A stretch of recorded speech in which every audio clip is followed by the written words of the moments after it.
I'm Rachel, and welcome back to another edition of History in Your Own Backyard. We're here today at Winton Woods in Cincinnati, Ohio, with Joyce Browning. Joyce, how are you doing today? I'm doing great. How are you, Rachel? Great.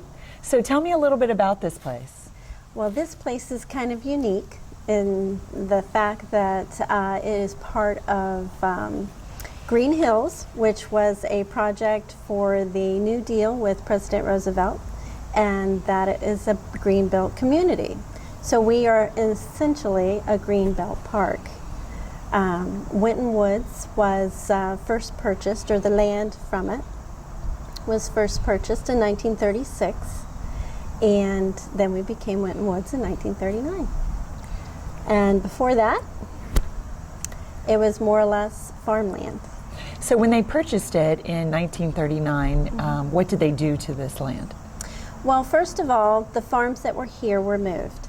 There is still one of the largest farm, which was called the Rink Farm. And the Rink Farm is basically picnic areas now.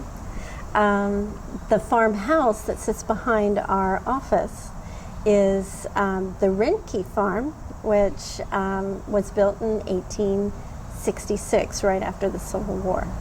And that building still stands. So it's kind of grown from the 905 original acres to over 2,250. What did they have to offer here at the park back in the day? In the day? Well, when we first began, they just had basically trails. They had riding center at that time. They had horse trails, or what they called bridle trails then. It wasn't horse trails at the time. They had something what they called comfort stations instead of restrooms. So the wording was a little different than what we are used to today. But picnicking was the main thing. They wanted, and it was Roosevelt's dream, to take the people out of the cities at the time and give them fresh air. And that was part of his dream with the Greenbelt community. So picnicking was a big #1 thing. So tell me about where we are right now. Well, we're in Kestrel Point. Kestrel Point is actually the second oldest building in the park system. Our park district has been around since 1930. Sharon Woods was our first park in Sharonville. Winton Woods is our second park. As a lot of times farms, when they decide that they want to stop being farm or the family changes things around, they sell off the land. And a lot of times they come to us to see if we want to purchase it to go along with the green space, because I think sometimes they don't want what they had or where they grew up to be industrialized or anything. So we have grown quite a bit. And one of the things that we have here that's unique at Winton is we still have what's called the Winton Queen. In the 1950s, our very first director was reading an article about a glass bottom boat on a shallow lake. Our lake was built in 1954. And it was a very shallow lake. It's barely 30 feet in any, the deepest is 30 feet.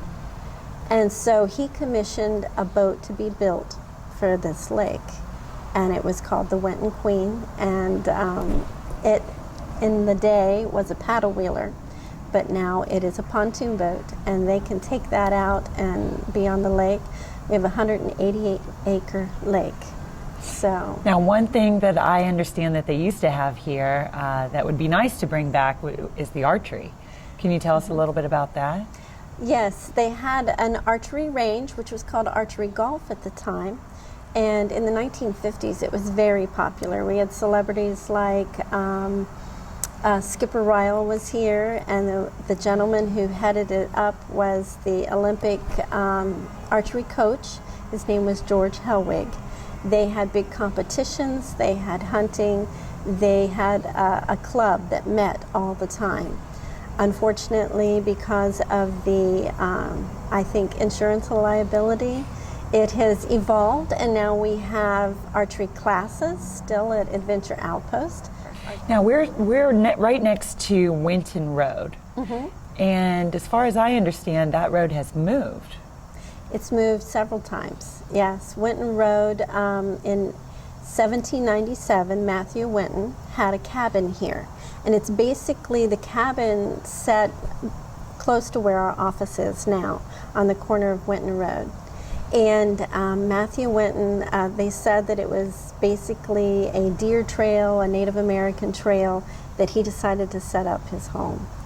And over time, it has evolved and moved as people have sold property and different things such as that. And when the lake was put in, Winton Lake was put in 1954, they had to actually cut the road in half. And so part of the original Winton Road is at the bottom of our lake at this time. So I still, you can find the original roadbed at one time, and there is a historical plaque over by our harbor area that shows where the original road went. Very interesting. Yeah. Thank you, Joyce, for coming out and meeting with us today. You're welcome. Thank you. And thank you for joining us for another edition of History in Your Own Backyard. Remember, travel slowly and stop often. Goodbye. Bye.